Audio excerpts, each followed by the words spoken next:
And that to me is entrepreneurship, is really being business savvy. So what I saw is I always mentored new nurses and they kept coming to me for interview help and coming to me for the same issues that I had as a new nurse. So I was mentoring them, obviously for free. And then I said, well, I could actually turn this into a business model. And that's where I started with the nurse career coach. I didn't have that 20 years ago. No one heard of a nurse career coach. And that's what I started doing, was taking these nurses, helping them land six-figure roles right out of school, getting into specialty areas that they keep being told that they can't get into by Mm. recruiters. Almost like helping my younger self, help pave the way for them and facilitating this for them. Yeah, but it was a lot of learning along the way. Ooh, yeah, talking about a lot of learning because you are actually Dr. Farah Laurent, Mhm. not just Farah. So you didn't stop at getting your master's, you went on to get your doctorate. Yes, yes. And it's funny because everyone thought I was crazy. I was in school for my doctorate, working full time as a director. My daughter had just turned a few months old, and my son was 4.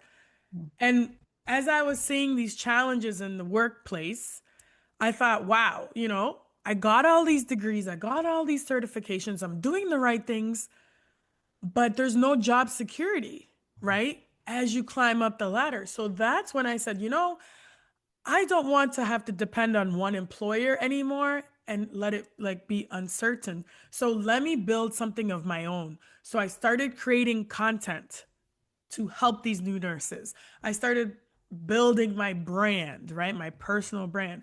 And then I started really diving into business skills so that I could learn the fundamentals of how do you grow a business, even down to the terminology, because it's very different, obviously, than the nursing industry.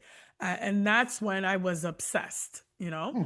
um, Say obsessed. obsessed with business because people, traditionally, they're like, oh, if you have young kids, like, I don't know, you're going to school and you're trying to start a business.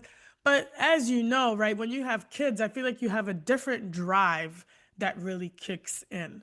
And to me, I was just tired of being told what to do. Didn't want to work for anybody anymore. So a trend here. Don't tell Farah what to do. Tell her if you want to get her started, tell her not to do it.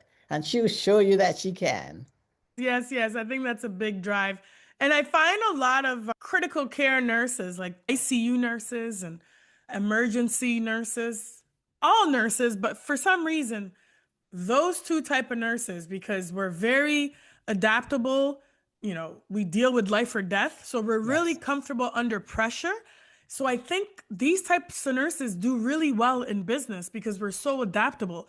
And if you think about all the nursing skills, people skills, problem solving, they're all transferable to business. And this is why I think so many nurses are now just taking their skills and transferring it over to starting their own businesses. If you just enjoyed that video, check out the longer version right here.